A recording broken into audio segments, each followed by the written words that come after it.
Vijanavalabha Girivardhari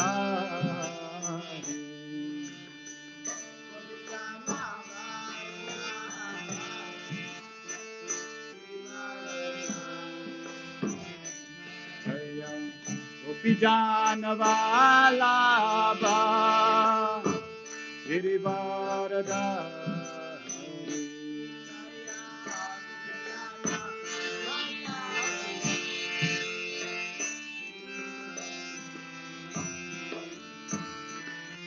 Yashodanandana Rajajanarandana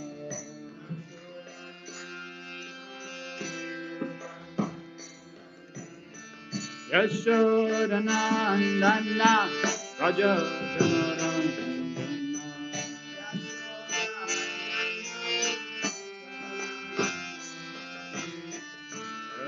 Nativa Vanachari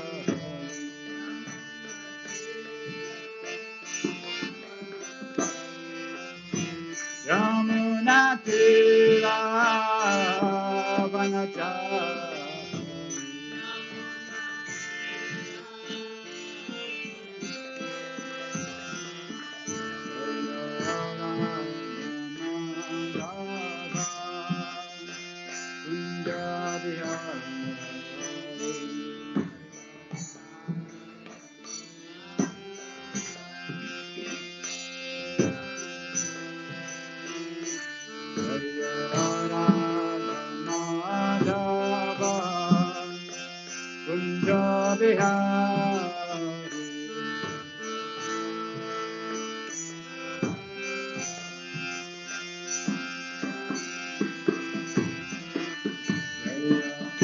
Vijanavalabha Girivardhari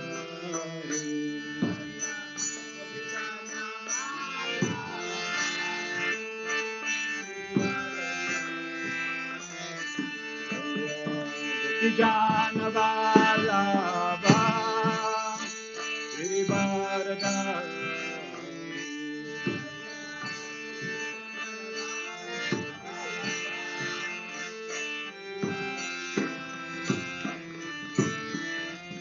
Shodanandana Rajajanarandana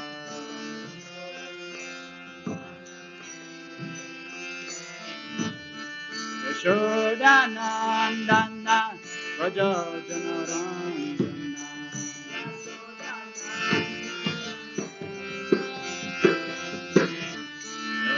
Nativa Vanachari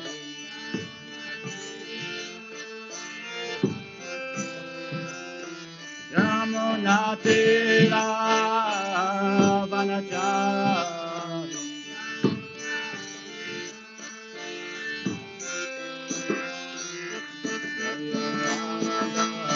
Madhava Kunjavihari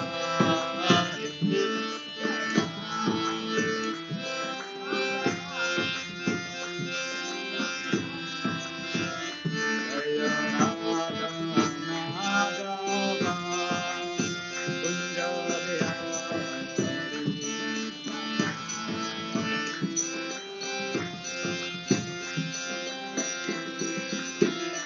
Hare Krishna, Hare Krishna, Krishna Krishna, Hare Rama, Hare Rama, Rama Rama, Hare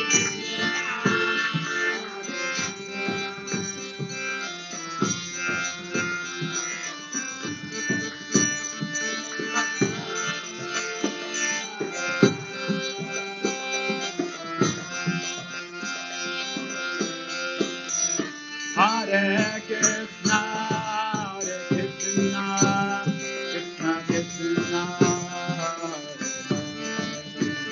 Hare Rama, Hare Rama, Rama Rama, Hare Hare.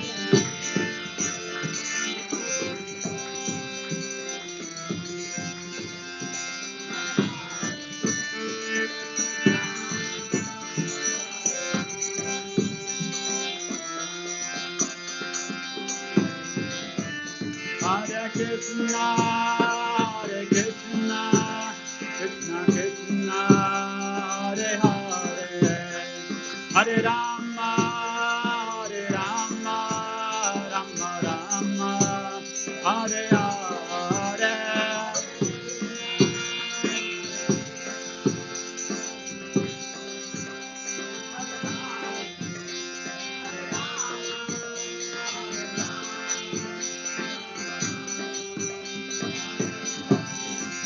Hare Krishna, Hare Krishna, Krishna Krishna, Hare Hare, Hare Rama, Hare Rama, Rama Rama, Hare Hare.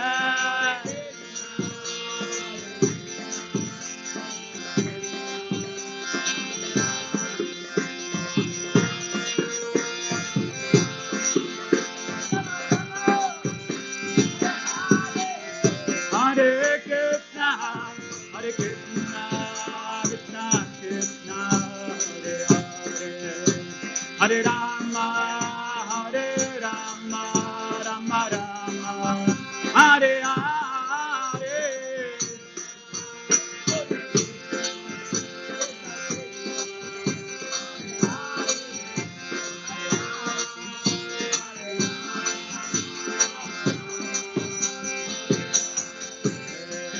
Hare Krishna, Hare Krishna, Krishna Krishna, Hare Hare, Hare Rama, Hare Rama, Rama Rama, Hare Hare.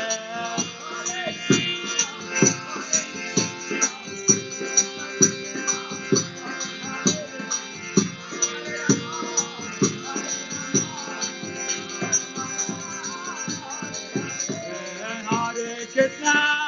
Hare Krishna, Krishna Krishna, Hare Hare, Hare Rama, Hare Rama, Rama Rama, Hare Hare.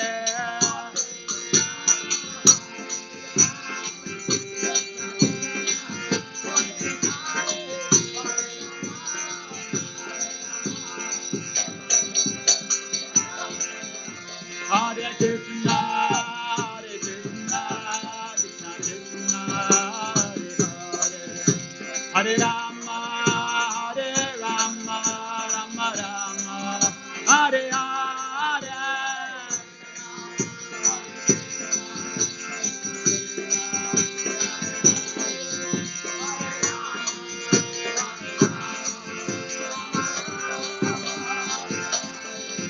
Jaya Radha Madhava Radha Madhava Radha.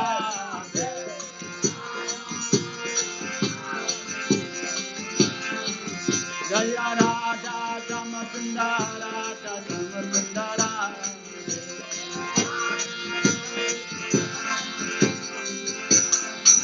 Jaya Prabhupada, Prabhupada, Prabhupada, Jaya Prabhupada.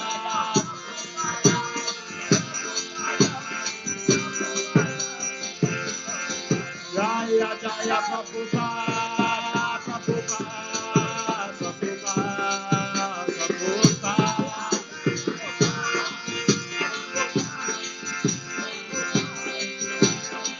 Jaya Jaya Prabhupada, Prabhupada, Prabhupada, Prabhupada.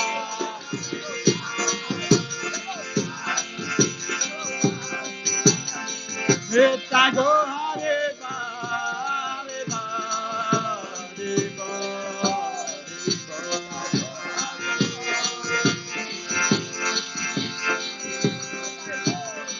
Nitya Go Hare Ba, Hare Ba, Hare Ba, Hare Ba.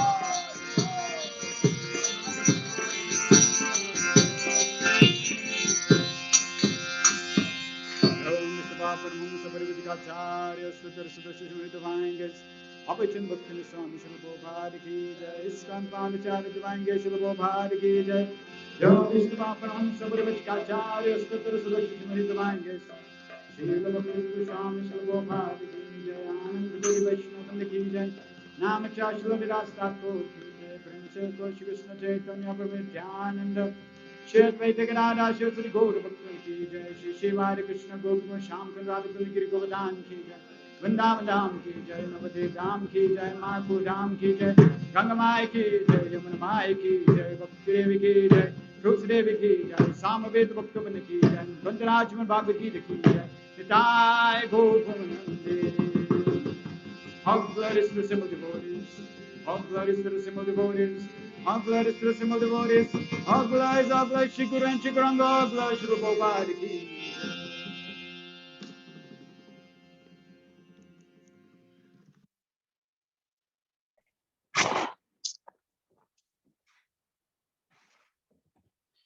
Hare Krishna, and welcome to all the family members, friends and devotees to our daily Bhagavad-gita overview in memory of Kusumben and Kaushik Kumar Hira.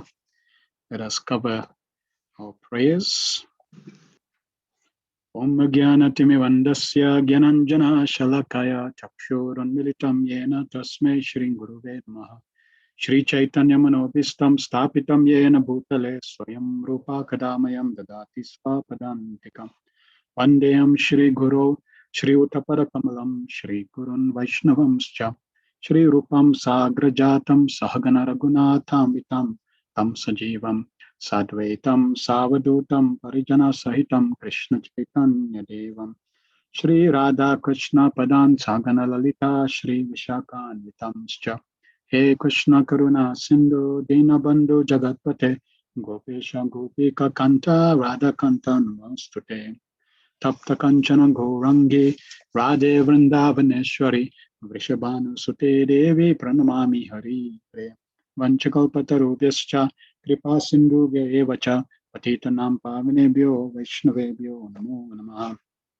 Jai Shri Krishna Chaitanya Prabhu Nityananda Shri Advaita Gadadhar Shivasadi Gaura Bhaktivinoda Hare Krishna Krishna Krishna Hare Hare Hare Rama Rama Rama Hare Hare Om Namo Bhagavate Vasudevaya Om Namo Bhagavate Vasudevaya Om Namo Bhagavate Vasudevaya. So today we're covering chapter 15, Yoga of the Supreme Person. It's called Purushottam Yoga, 20 verses in this chapter. Bhagavad-gita as it is, based on teachings of His Divine Grace A.C. Bhaktivedanta Swami Srila Prabhupada, the founder Acharya of the International Society for Krishna Consciousness. So the question I have for everyone is, what can you do without water, air, time, gravity, the Earth planet, to name a few? Please let us know. What can you do without time, water, air, the Earth planet, gravity, to name a few?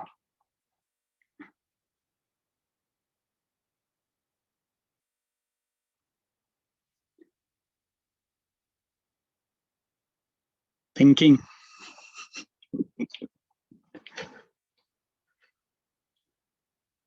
So at least you can think.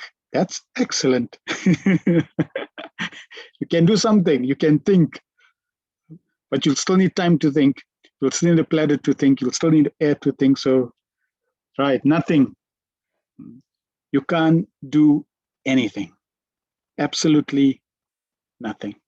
So it's interesting that even though you may not, because we could ask another question.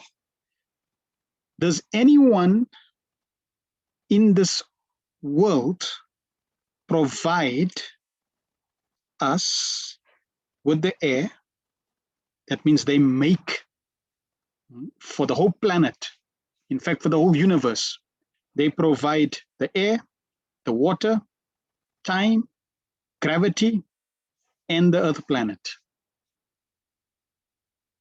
No one can do this. Yet it exists. And the fact that it exists, we should ask the question, who has provided it?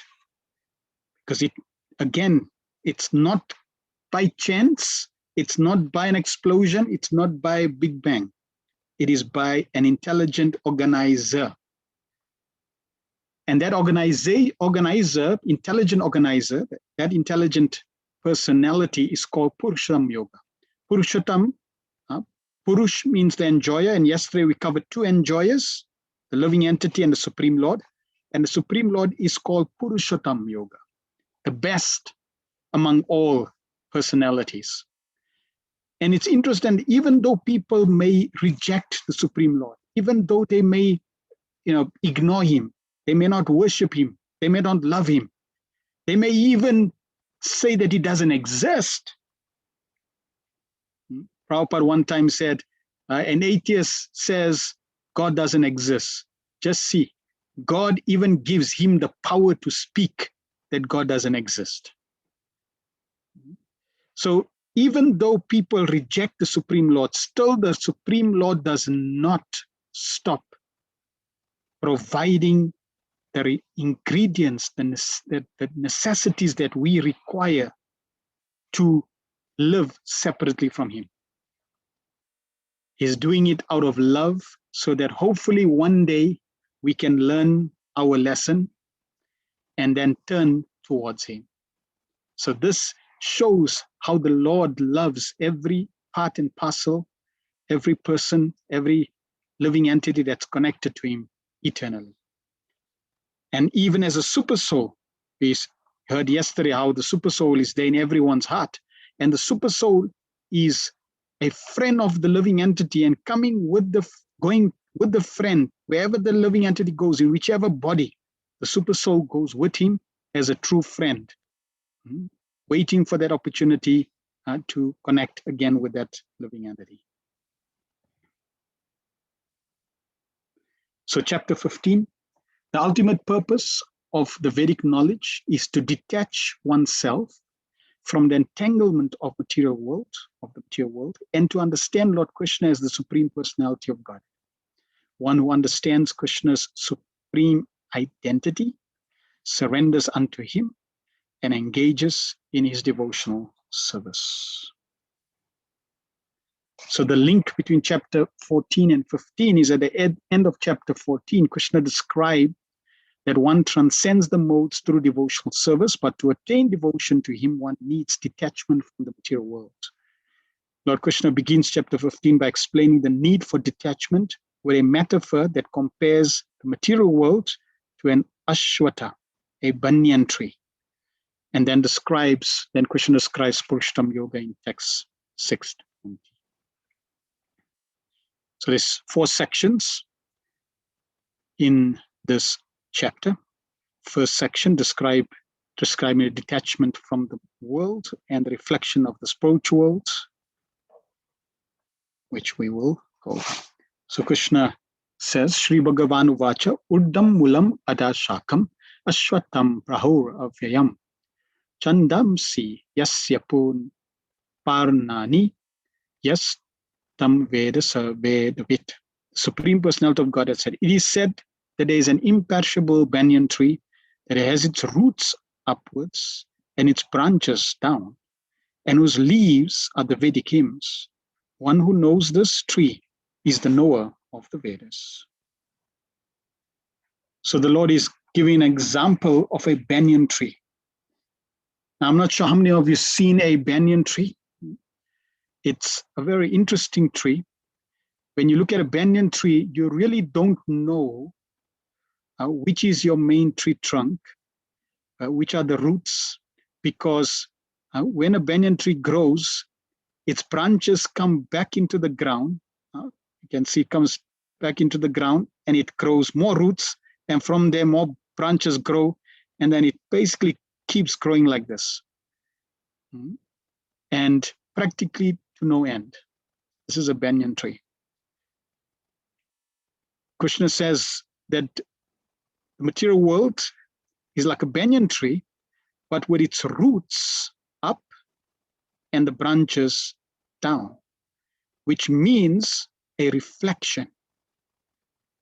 So if you take the spiritual world and you reflect it, perverted reflection is the material world. So whatever is existing in the spiritual world is existing in the material world in its perverted form. There's relationships in the spiritual world, and there's relationships in the material world, but perverted. In the spiritual world, the relationships are eternal, they're full of bliss. In the material world, they're temporary and lead to suffering. So like that, everything that exists in the spiritual is perverted, is reflected in the material world. Now, here is a reflection of a mango tree, and there's a reflection of the mango in the river or in this body of water. There is no way anyone can enjoy this reflection besides just mentally, trying to enjoy. But there's no substance to it. The real mango on the tree has substance. You can really tangibly enjoy. Yet everyone in this material world is distracted by the reflection, caught up in the reflection, trying to exploit the reflection, trying to enjoy the reflection, and ultimately becoming frustrated. The pure devotees of the Lord, they direct one to the real mango that's on the tree. So therefore, Lord Krishna is using this example that this material world is like a reflection, and no matter what you do with this reflection, even though all the airy aspects of the spiritual world is in this material world, but because of its perverted nature, it's a perverted reflection, you will never be able to enjoy the shadow. The soul, being substantial, being tangible, needs the spiritual reality to enjoy and be happy, not a reflection. Just like if I reflect a pizza in a mirror, you can't enjoy that reflected pizza. But you need the real substance, you need the real pizza. So like that, nothing in this material world will fully satisfy the soul. It can give some flickering happiness or satisfaction, but never full satiation. Then the Lord, in text 2, also discusses further this material world, which is a temporary reflection. And the Lord discusses the reflecting medium. The original tree is the spiritual world, and the material world is the reflection, and it's reflected on desire. So desire is that middle ground, which means from the spiritual world, we desire either to be in the spiritual world or to be in the material world. To leave this material world, all you require is intense, strong desire to return back. Okay, so the desire. Nourishment, the three modes of material nature, they nourish the material world. The root of the tree, the root of this material world existence grows upwards to the topmost planet, Brahmaloka, and the secondary roots are in the human planetary systems, Bhuloka, and grows downwards and spread in all directions. Then the subsidiary roots are attachment and aversion, which are byproducts of different varieties of suffering and enjoyment, and the tendencies towards piety and impiety are considered to develop from these secondary roots. So all the different roots that this banyan tree creates is basically attachment, aversion, the dualities of this material world. Then the branches, the upper and lower planetary systems are the branches. Various manifestations, lower parts of the branches are human beings, animals, horses, cows, dogs, etc. Upper parts are like the demigods, Gandharvas, and many other higher species of lives. Green leaves are the Vedic hymns. The twigs are the sense objects. The tips of the branches are the senses. The fruits is the karma, the fruit, the reactions of the living entity.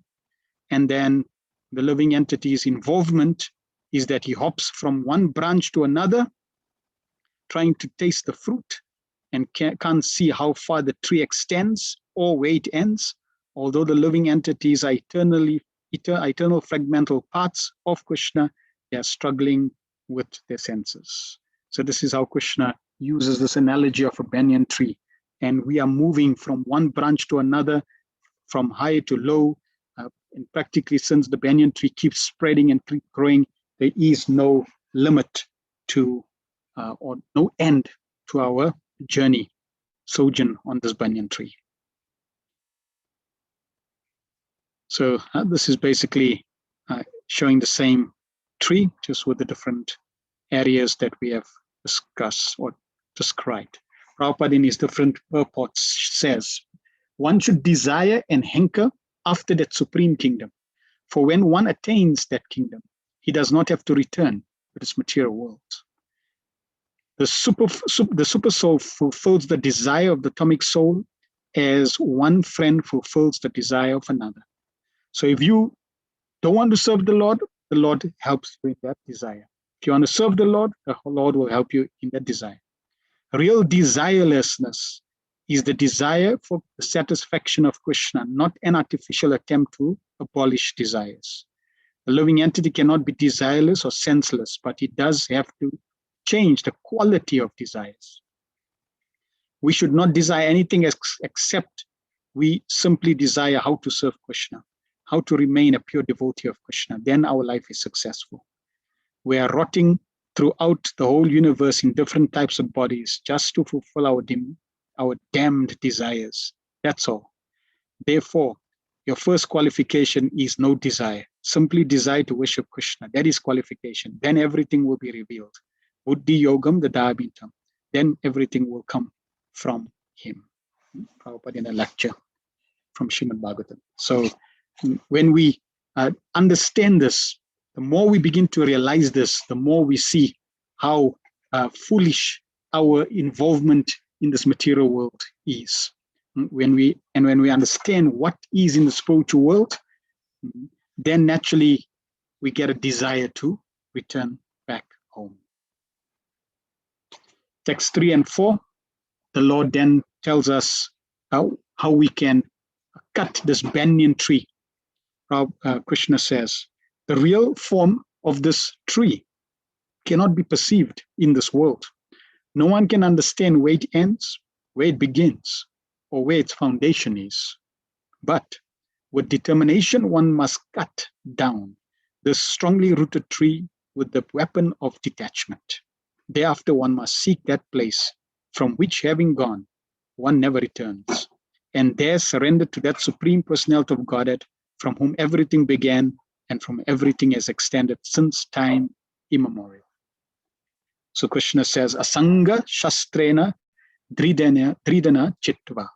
But with determination, one must cut down the strongly rooted tree with the weapon of detachment. So we need the weapon of detachment, just like here we see a jewel in the hand, and everyone is attracted by this jewel. Now, there's two ways to become detached from this jewel. One way is to understand with the power of discrimination and intelligence that I don't require this jewel, I need to become detached, therefore I let go the jewel. And that is very difficult. The other way is if I have the jewel in my hand, then I can simply go and grab something of a higher nature. Like I can grab my japa beads, my tulsi beads to worship the Lord, to chant the holy names. So if I go grab the beads, then automatically when I have the jewel in my hand and I go and grab the beads, automatically the jewels will fall down. So like that, I'm able to give up things that I don't require for the service of the Lord and embrace those things which are conducive for the Supreme Lord. Naturally, the jewel could be anything that distracts us from the Supreme Lord, anything that's detrimental to our service to the Supreme Lord and our relationship with the Supreme Lord. It could be subtle qualities, it could be gross qualities, it could be our behavior, our character, it could be material and gross objects. Anything that distracts us, we need to use the weapon of detachment. So if we cultivate a higher taste, we cultivate a spiritual taste, and we practice devotional service and then become attached to Krishna, automatically the lower attachments will automatically become detached from us. Then if I use the weapon like a sword And if I use a sword and I keep cutting all my attachments with this sharp sword of detachment, slowly the sharpness of the sword becomes blunt. Therefore, I have to keep sharpening the sword.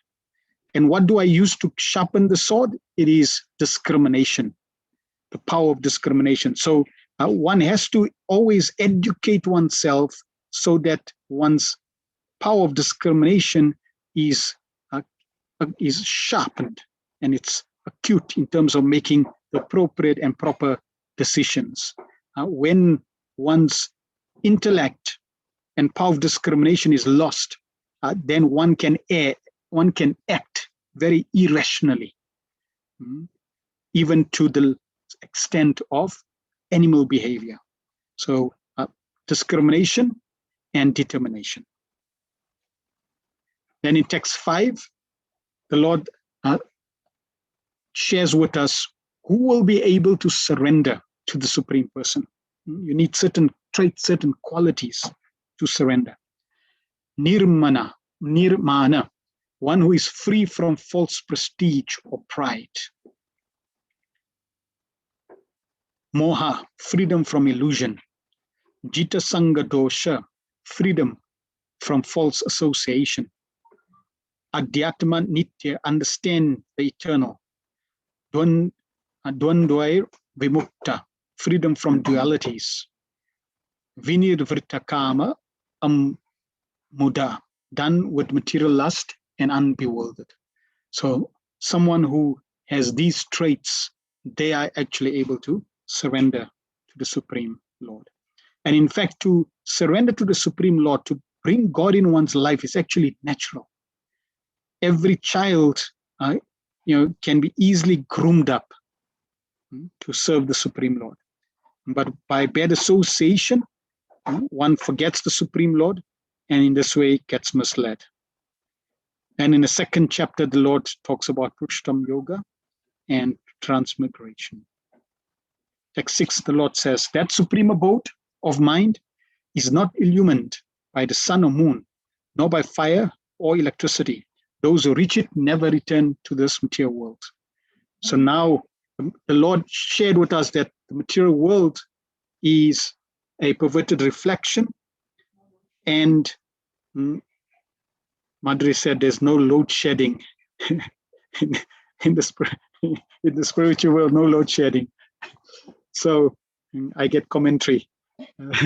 So the material, the Krishna described that the material world is a perverted reflection, and now the Lord is sharing something about that spiritual realm. And he does not tell us directly what is the spiritual world. Why? Very simple, because it's inconceivable. It's inconceivable. It's beyond our material conception and understanding to know the elements that exist in the spiritual world. Why? Because it is spiritual. But Krishna uses our experience within the material world to tell us something about the spiritual world. So he tells us there is no load shedding, there is no need for sun and moon, no need for fire electricity.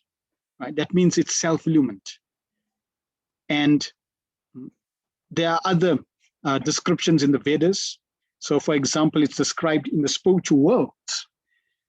There is the ground, the sand and the ground is made of chintamani, which is called touchstone. Touchstone means I can touch anything and it turns into gold, chintamani. In the material world, everyone is running after money. In the spiritual world, there is chintamani on the ground. No one's chinta consciousness is on the money. In the material world, everyone's consciousness is on money.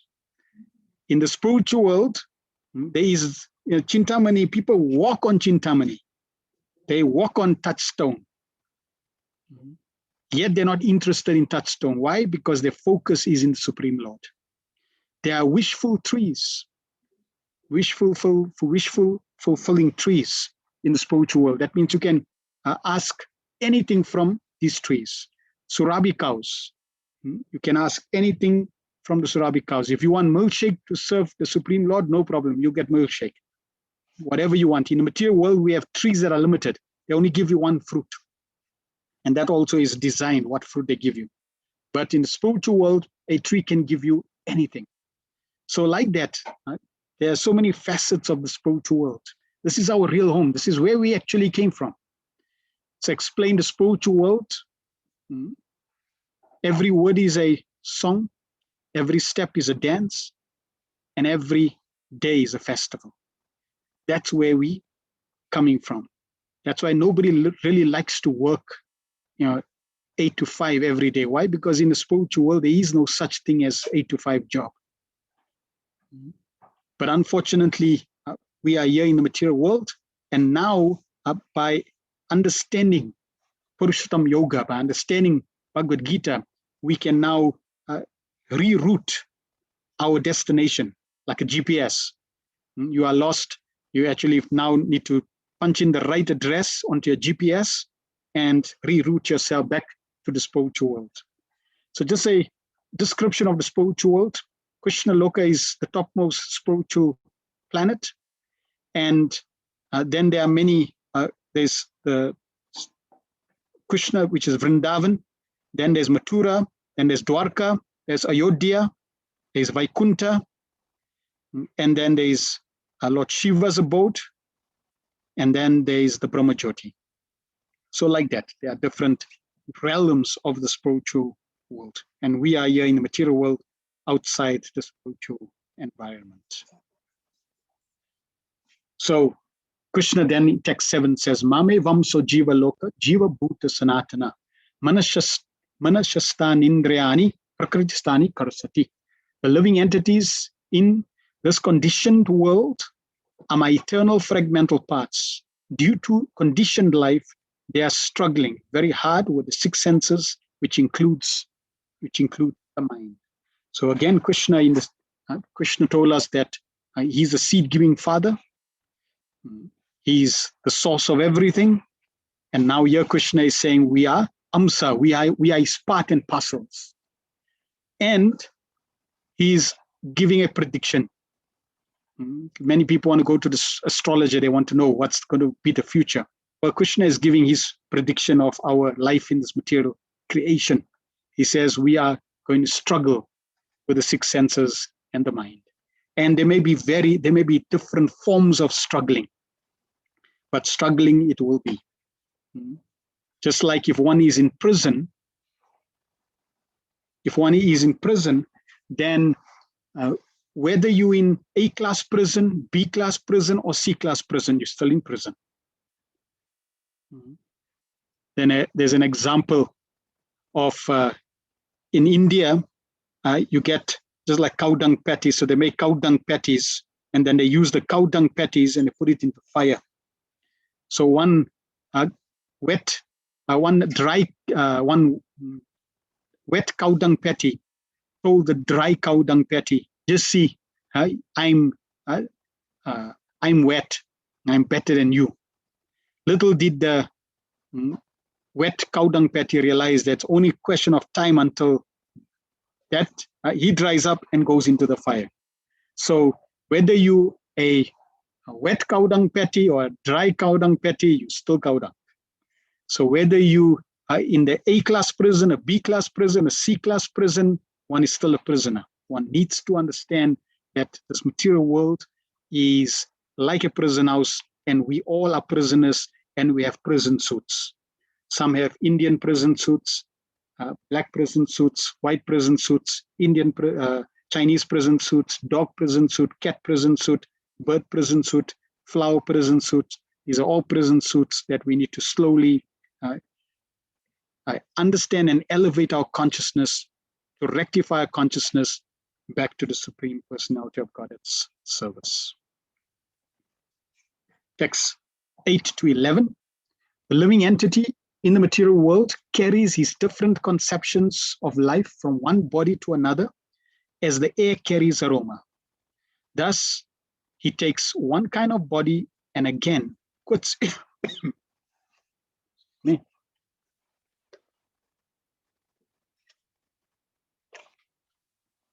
The living entity in the material world carries his different conceptions of life from one body to another, as the air carries aroma.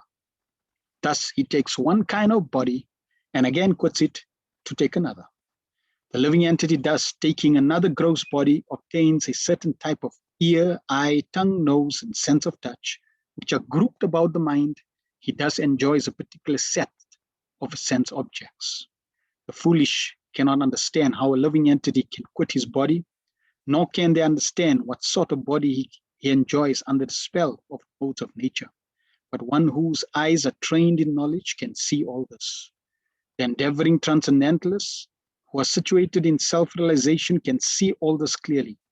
But those whose minds are not developed and who are not situated in self-realization cannot see what is taking place, though they may try. So very, very wonderful example. When the air carries the aroma, you can smell that, oh, that's rose scent. So that means that there is something in the air that you can smell, but you can't see. It came from a rose flower. So similarly, like that, the body that we get, the environment that we get, everything that we are now in, we have within our environment that we interact with, that is coming due to our previous conceptions and activities. And in this way, whatever we do in this life, we're going to get in the future. That future could be immediately in this life or life after life. And in this way, the living entity carries on from one species to another. According to his desire, he will get different bodies. For example, consider someone who just loves to sleep. That's all they, it's like they, because of, we said in yesterday, the mode of ignorance will allow people just to sleep. So they want to sleep. They're very lazy, they want to sleep. 12 hours, 20 hours, whole day. So nature will see, oh, this body, human body is not designed for sleeping. It's designed, the human body is most effectively designed for self-realization, not for sense gratification like sleeping. So nature will say, okay, if you want to sleep, no problem. We give you an appropriate body. You get a body of a bear next life. And in the body of a bear, you can sleep 6 months in a row, no problem at all. And it's not sinful. If you sleep, 24 hours a day, that is sinful. Therefore, the body is confiscated and you get a bear's body. Or somebody, if you want to eat meat, this human body is not designed to eat meat. If you look at the teeth structure, you look at our organ structure, the hydrochloric acid in the stomach, so many ways. If you just see the anatomy of the human body, and even Krishna says, what is our diet? So the human body is not designed for meat diet. But if you want to eat meat, no problem. Krishna can give you a suitable body in your next life, body of a tiger. So like that, Krishna can give so many different species. A pigeon can make 12 times an hour. It's designed for that. Human body is not designed for that. So every species has a certain desire, and therefore Krishna is saying that the living entity takes on a suitable body with those senses grouped around the mind for him to enjoy and suffer. Then next section, third section, Krishna is now going to tell us about Ashtam Yoga, Krishna's position as the maintainer. So Krishna is going to reveal to us some beautiful verses on him being the supreme maintainer. I'm going to play an audio clip of Krishna and Arjuna having their wonderful dialogue. O Krishna, is there a way that those without knowledge can see you?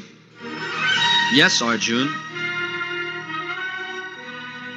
The splendor of the sun, which dissipates the darkness of this whole world, comes from me. And the splendor of the moon and the splendor of fire are also from me. In the morning, the sun rises in the east, and it allows the living entities to see the objects which they will enjoy. The objects of all good and bad activities are revealed through the sun. Therefore, they should understand that the light of the sun is mine.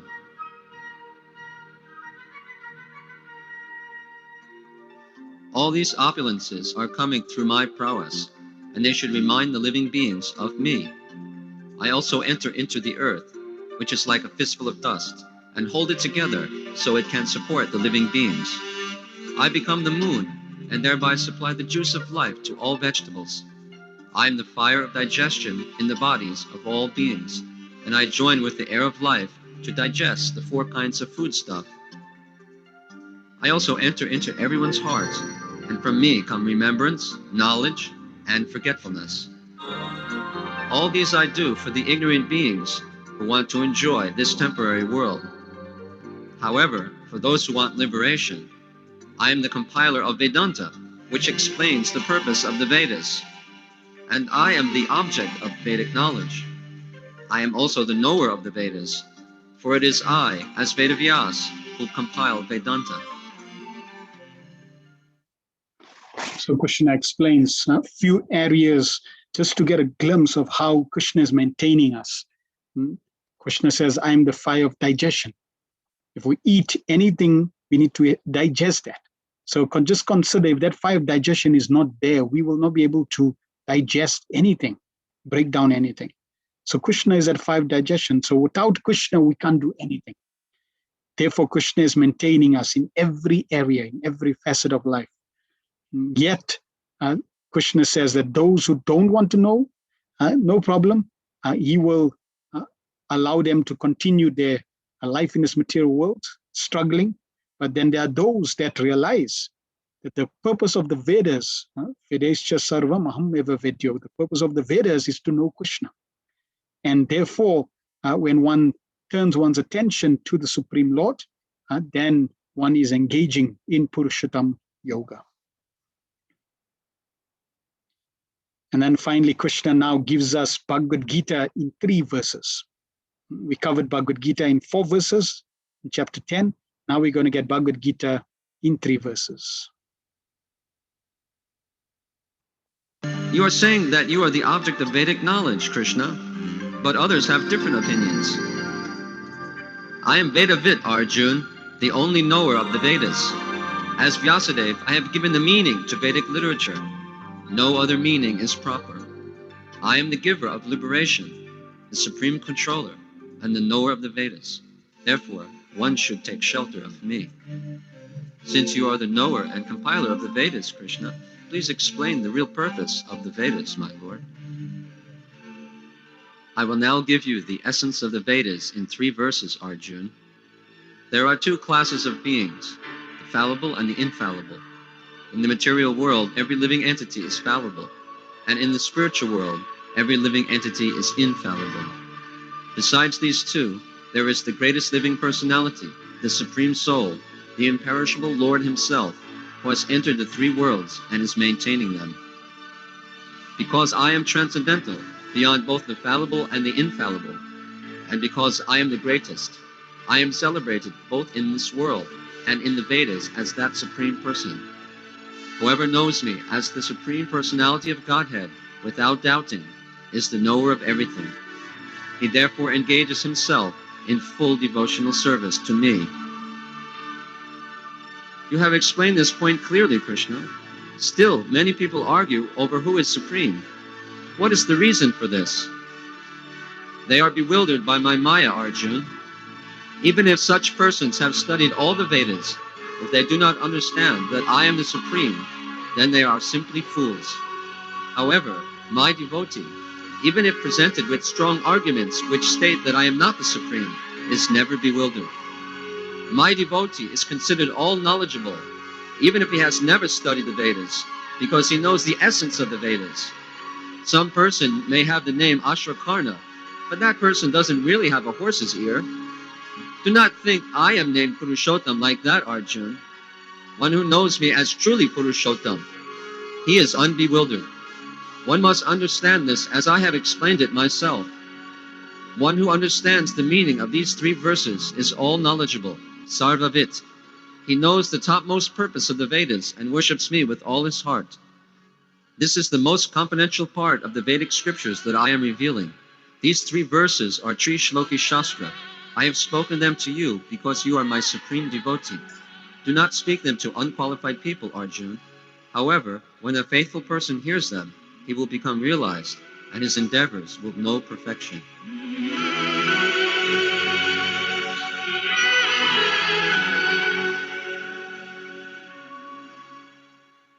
So Krishna concludes with these final words: who is the know of everything? Whoever knows me as the Supreme Personality of Godhead without doubting is the know of everything. He therefore engages himself in full devotional service to me, O son of Bharata. This is the most confidential part of the Vedic scriptures, O sinless one, and it is disclosed now by me. Whoever understands this will become wise, and his endeavors will know perfection. Chapter 15, the Yoga of the Supreme Person. Imagine someone checks into their holiday hotel room and then begins painting the wall, buying new furniture, refitting the bathroom, and hanging up family pictures. It sounds ludicrous. You don't make arrangements for long-term comfort in a temporary residence.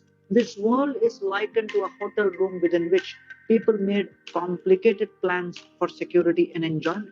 In chapter 15, Lord Krishna uses a wonderful analogy to create detachment within the spiritualist and fuel his desire to re-enter his real home in the spiritual world.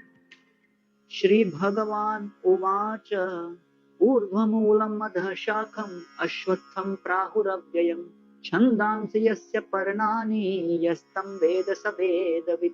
The Supreme Personality of Godhead said, it is said that there is an imperishable banyan tree that has its roots upwards and branches down, and whose leaves are the Vedic hymns. One who knows this tree is the knower of the Vedas.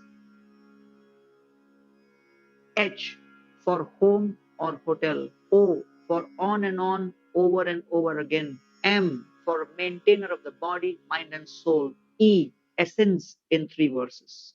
H, home or hotel. Just as a banyan tree has a reflection in water, the spiritual world also has its reflection, the material world. While they may look similar from a distance, the spiritual world is where reality, substance, and true satisfaction is found. On the other hand, the reflected tree of the material world is complicated, intricate, and completely topsy-turvy, since the roots are upwards and the branches are downwards. Bird-like individuals frantically search for the juicy fruits on the reflected tree, but the substance which brings satisfaction seems to be lacking. Krishna urges the reader to cut down this illusory tree with the weapon of detachment and end the futile endeavors for permanent fulfillment in this temporary phantasmagoria. O for on and on, over and over again. Krishna then gives a glimpse of the spiritual world, showing how it is perfect, complete, and satisfying to all. Having gone there, one never returns to this material world. Here in the material realm, an individual hops from tree to tree, acquiring various material bodies based on the worldly desires they cultivate throughout life. At the time of death, through the subtle workings of reincarnation, one receives a body which is tailor made to facilitate such desires. Man proposes and God disposes. Thus, different life situations are meant to teach us a simple lesson. We are looking for the right thing, happiness, but we are looking in the wrong place. M for maintainer of the body, mind, and soul. One who is entangled within the reflected tree of material existence can develop his Krishna consciousness by appreciating Krishna as the maintainer on all levels. Krishna maintains our gross physical body by arranging fundamental resources that provide the energy of life He also maintains our subtle capacities by facilitating knowledge, remembrance, and forgetfulness. And finally, perhaps most importantly, Krishna maintains our spirituality by offering ways and means to attain self-realization and escape the dangerous cycle of birth and death repeatedly. E stands for the essence in 3 verses. Previously, Krishna summarized the Bhagavad-gita in 4 verses, and now he again summarizes the teachings in 3 verses.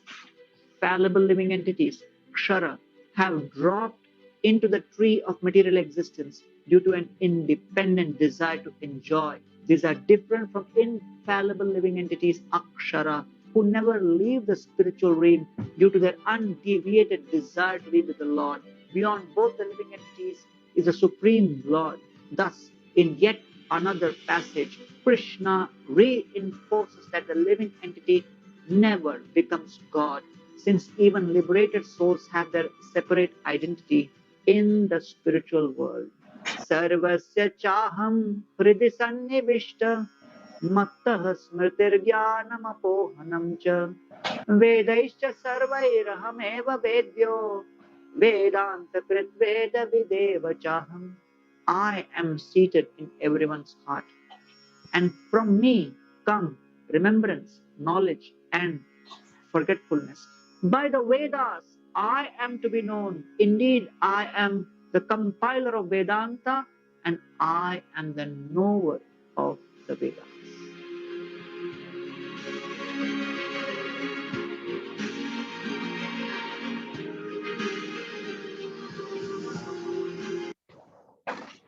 And that brings us to the end of this chapter 15, Purushottam Yoga. Thank you very much. Hare Krishna. Are there any questions anyone has?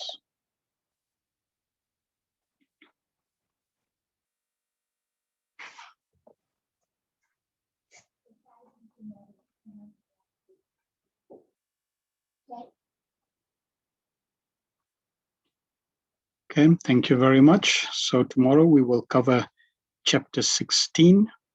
Krishna is going to talk about divine and demonic qualities. Vantaracham Bhagavatam Bhagavad-gita ki jai.